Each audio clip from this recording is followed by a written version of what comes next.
रहा, मैं नितिन गडकरी जी पर नहीं हूँ, मैं पूछ रहा हूँ कि जो बेसिक सवाल है कि क्या रिवार्ड की पॉलिटिक्स, मतलब काम की जो पॉलिटिक्स है, काम से रिवार्ड मिलने की पॉलिटिक्स, वो हिंदुस्तान में सर्वाइव कर रही है? मैं गडकरी जी पर नहीं जा रहा हूँ, गडकरी जी। देखिए, मैं इस समय यही कह सकता हूँ कि लोकतंत्र में जो नेता, जिस पार्टी की मेजोरिटी आती है, वो नेता जो होता है उसका अधिकार होता है, सर्वाधिकार, और उसका निर्णय वो करता है। ये संविधान में लिखा हुआ है। तो जब उनको उचित लगा तो मुझे जो काम दिया है मैं करता हूँ। अच्छा, ठेकेदार को तो आप डांट देते हो, अफसरों को तो आप डांट देते हो कि ठीक काम नहीं कर रहे।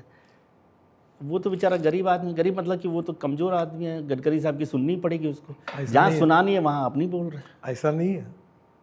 ये एसेट मेरे देश की जनता की संपत्ति है। अगर रोड में गड्ढे पड़ते हैं तो जनता को तकलीफ होती है। और ये तो सरकार भी लिखा तो है, जनता ये की भारतीय रेल भारतीय जनता की संपत्ति लिखा हुआ रहता है ना, ये रोड भी भारतीय जनता की संपत्ति है। और मैं विश्वस्त हूँ, वो काम ठीक से होता है या नहीं होता है वो देखना मेरा काम है, वो मैं करता हूँ। हाँ, नहीं वो सब लोग मानते हैं ये कर रहे हैं, मैं लेकिन मैं तो टॉलरेट कह रहा हूँ नहीं कि कमज़ोर आदमी को तो सभी डांट सकते हैं। कमजोर ठेकेदार, अफसर मजबूत हो, ज़्यादा आप ताकतवर होते गलत हैं, शब्द का प्रयोग कर सिस्टम में ज़्यादा ताकतवर होते हैं, वो भी ताकतवर है। उस सिस्टम को भी आपने मैं तोड़ उनको दिया। कहता हूँ पैसा कमाना गुनाह नहीं है, पर क्वालिटी अच्छी रखो। आज मैंने ये पुल बना लोहे का, आज के इसमें देखा, कोरियन डिज़ाइनर ने डिज़ाइन किया और कैसे एक एक उठा के उसको जोड़ा है, बहुत सुंदर काम किया। तो मैंने कॉन्ट्रैक्टर के पीठ पे हाथ रख के अच्छा काम किया। अगर जो अच्छा करेगा उसका सम्मान करूंगा, उसका पीठ पे हाथ तो अच्छी रखूंगा, बात है, वो अच्छी और जो गलत काम करेगा उसको ठोकूंगा। नहीं होगा ये। I am not going to compromise with the asset जो जनता के है, उसके साथ कोई खिलवाड़ मैं नहीं टॉलरेट करूँगा। सर कुछ पर्सनल बात समझना, आपने माँ का नाम लिया कि माँ के नाम पर कर रहे हैं, बताया गया कि माँ का आपके जीवन में, खासतौर से पॉलिटिकल जीवन में भी और सोशल लाइफ में भी बड़ा इंपॉर्टेंट रोल है, कैसे आप देखते हैं? मेरी माँ, देखो एक बार मैं बचपन में स्कूल में घर पे आया, लड्डू बने थे, मैंने अकेले में खाया और मेरा दोस्त बाहर बैठा था। माँ ने मेरे को पीटा, बोले ऐसा नहीं, तुम आधा उसको दो आधा तुम खाओ, ये अकेला नहीं खाना। तब से मेरे घर में मुझे आदत है कि 14 लोगों का लाइन। आज मैं जब लेट आया तो बहुत से लोग बोले हमारा खाना हो गया, उन्होंने खा लिया बोले आप खा लो, बोला नहीं आपका हो गया। तो मेरे घर में सब आते हो, खाते पीते जाते। माँ ने मेरे को संस्कार दिया, और जो मैं खाता हूँ वही दूसरे खाते हैं, ऐसा नहीं कोई। और दूसरी बात, मैं जॉर्ज फर्नांडिस साहब को अपना आइकॉन मानता हूँ। 45 साल में मेरे एयरपोर्ट पे स्वागत के लिए कोई झंडा नहीं आता, कोई डंडा नहीं आता, कोई कार्यकर्ता नहीं आता। जॉर्ज साहब को मैंने देखा, मैंने अपने जॉर्ज साहब ने तो अपने घर का दरवाजा हटवा दिया था, है ना? लेकिन आपके लिए कोई वहाँ पर नहीं आता, ये एक दबाव भी हो सकता है कि भाई गडकरी साहब को पसंद नहीं है। और मैंने तो ऐसे बहुत सारे नेता देखे, माफ़ कीजिए, जो नाराज़ हो जाते हैं इस बात पे कि आए नहीं थे तुम। साहब ऐसा है, इंसानियत और मानवता ये सामाजिक राजकीय नेतृत्व की बहुत बड़ी परीक्षा लेती है। Character is a one's behaviour in the dark. आप छोटे से छोटे आदमी के साथ कैसे व्यवहार करते हो। अब मेरे ये सिक्योरिटी फोर्सेस है, मेरे घर पर उनका सुबह चाय होता है, नाश्ता होता है, भोजन होता है। मैं कहीं दूर जाता हूँ तो मेरे साथ उनकी व्यवस्था करता हूँ, और मेरे घर में मैंने अलग किचन चालू किया उनके लिए कि उनको खाने के समय मिलना चाहिए। तो इसका मतलब मैं कोई एहसान नहीं कर रहा हूँ, ये एक सिंपल है कि मैं खाना खा रहा हूँ और आप आगे तो बोलता हूँ आइए बैठिए मेरे साथ त्रिवेदी जी, आप भी खाना खाइए। ये संस्कृति है। आपके खाने की चर्चा तो वैसे भी हमेशा होती रही है, मतलब ये नहीं कि केवल आपको खाना पसंद है, लोग ये समझते हैं कि गडकरी साहब के साथ होंगे तो खाना तो आराम से होगा ही। लेकिन अध्यक्ष की बात आपने की कि पूर्व अध्यक्ष हो गए, मुझे याद आती है बात, अभी जो बात विमान वाली की, एयरपोर्ट की, तो मुझे याद आता है जब आप 2010 में अध्यक्ष बनकर आए थे, हमारी पहली मुलाकात वहाँ पर हुई थी, बीजेपी के अशोक, क्या नाम, अशोक रोड वाले ऑफिस में, अशोका रोड वाले ऑफिस में, दिसंबर की शायद बात थी, और आप स्वेटर भी नहीं लेकर आए थे और दिल्ली की सर्दी का आपको आइडिया नहीं था। आपने वहाँ एक भाषण में एक बात कही कि भाई परिक्रमा बंद करो, लोगों के पास जाओ सड़कों पर, ये आपने बात कही थी। तो एक मित्र ने मुझे कहा कि पता नहीं गडकरी जी क्या गलत घुट्टी पिला रहे हैं। भाई हिंदुस्तान की परंपरा में है, उन्होंने किस्सा सुनाया कि शिव पार्वती ने कहा कार्तिकेय को और गणेश को कि भाई परिक्रमा लगा कर आओ पृथ्वी की, और जो सबसे पहले परिक्रमा लगा कर आएगा वो पूजनीय होगा। तो कार्तिकेय होंगे मेरे जैसे पागल आदमी, वो परिक्रमा लगाने चले गए, और गणेश ने लगाई परिक्रमा शिव और पार्वती की, और आज हम गणेश को पूज रहे हैं, कार्तिकेय को नहीं पूज रहे। तो आप क्यों बर्बाद कर रहे हैं सबको? देखिए, पहली बात तो ऐसी है, मैंने मेरे कार्यकाल में सब सर्वे करता था, और बहुत से लोग ऐसे थे कि जो कभी दिल्ली आए नहीं, मुझे मिलने उनको टिकट मिले। तो मैंने कहा आप वहाँ की जनता की सेवा करो, और हम जनता के दिल में क्या निकालेंगे, और जनता जिसको सपोर्ट कर रही है वो जो नाम निकलेगा उसी को टिकट मिलेगा। और यही बात सही है। तो आप आपके गांव में रहकर जनता के लिए ईमानदारी से काम करिए। यहाँ दिल्ली मुंबई आकर नेताओं के घर में काय के लिए आते हो 4 बार नमस्कार और गुच्छे लेकर?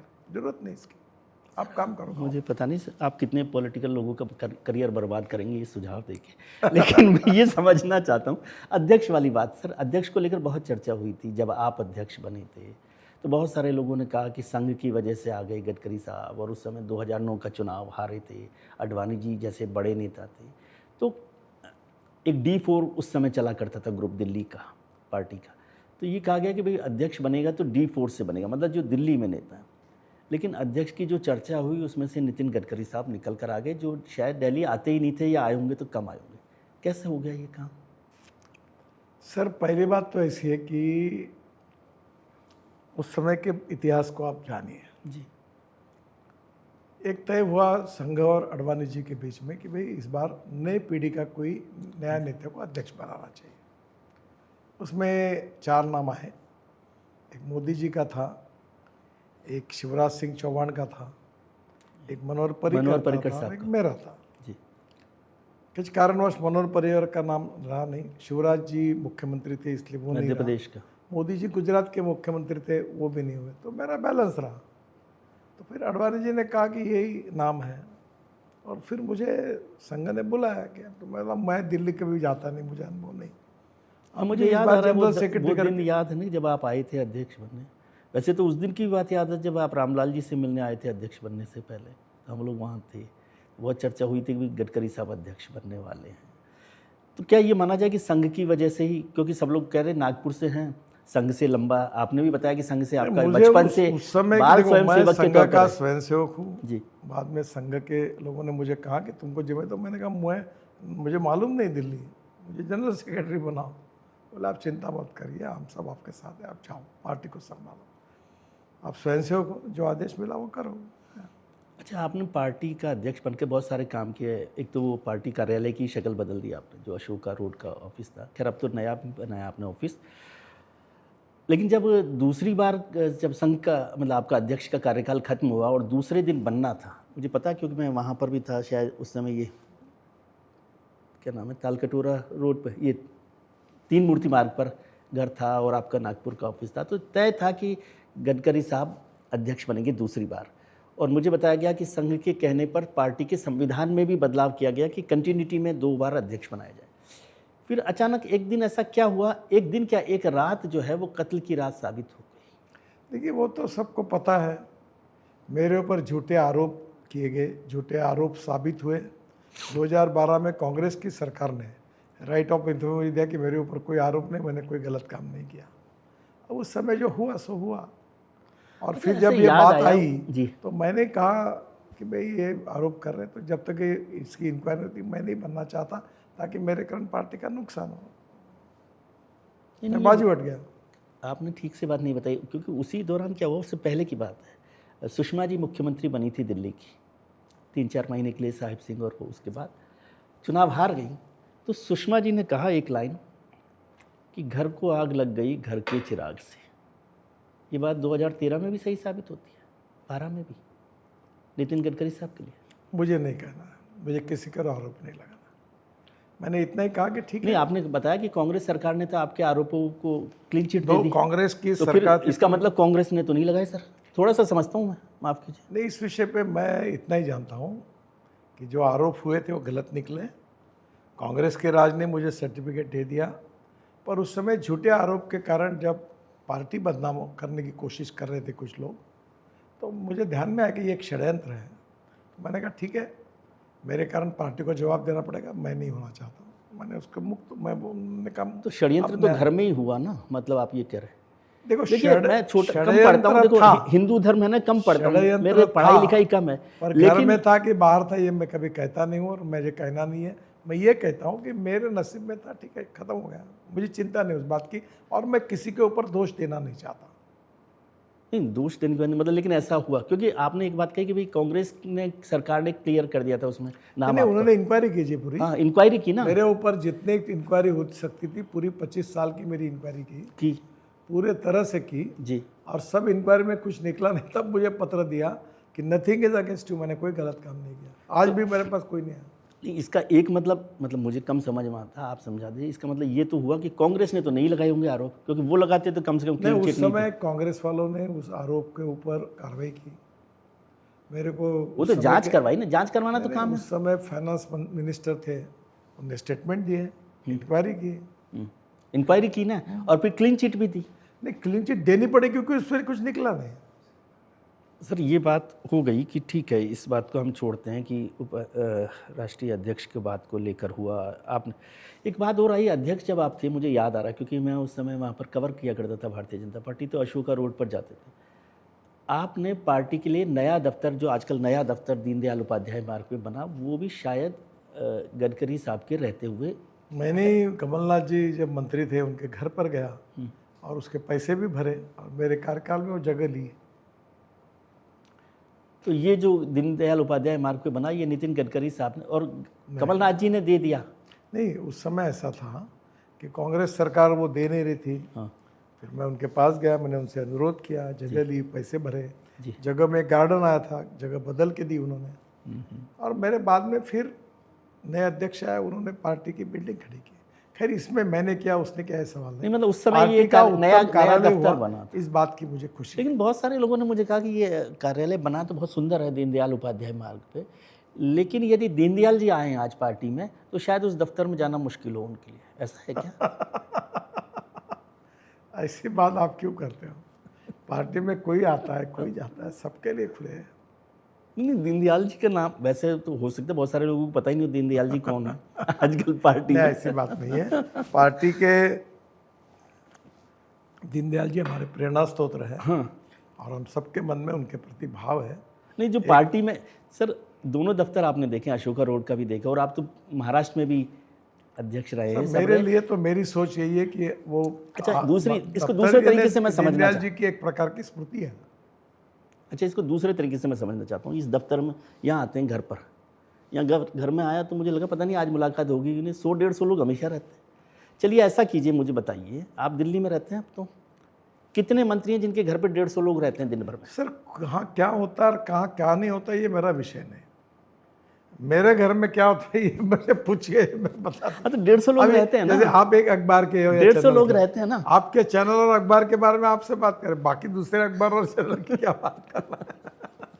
देखो, मैं जो कार्य करता हूँ उसके कारण मैं मंत्री हूँ। पहले कार्य करता हूँ, बाद में मंत्री हूँ। इसलिए मैं अक्सर एक बात कहता हूँ, मंत्री एक्स मिनिस्टर, लोग मुझे कहते हैं कि नितिन जी है एक ना, बात समझा, दिल की बात करते हैं। एमएलए एक्स एमएलए हो जाता है, एमपी एक्स एमपी हो जाता है, पर कार्यकर्ता कभी एक्स कार्यकर्ता नहीं होता। मैं संघ का स्वयंसेवक हूँ और संघ की विचारधारा और भारतीय जनता पार्टी के सिद्धांत is a part of my life conviction, और इसलिए मैं उसके लिए काम करते रहूँगा। इसके साथ कोई कॉम्प्रोमाइज़ नहीं करूँगा। नहीं, ऐसा होता है ना कि नहीं, आजकल लोग नेताओं, बड़ा नेता तो तब बनता है ना जब लोगों से नाम मिले। देखिए इतनी बड़ी सिक्योरिटी, मैं दुनिया में क्या चल रहा है और क्या नहीं चल रहा, मैं इसलिए ये एस्टेब्लिश करना चाहता हूँ कि आप ये सारे पॉलिटिकल सिस्टम में घालमेल पैदा कर रहे हैं।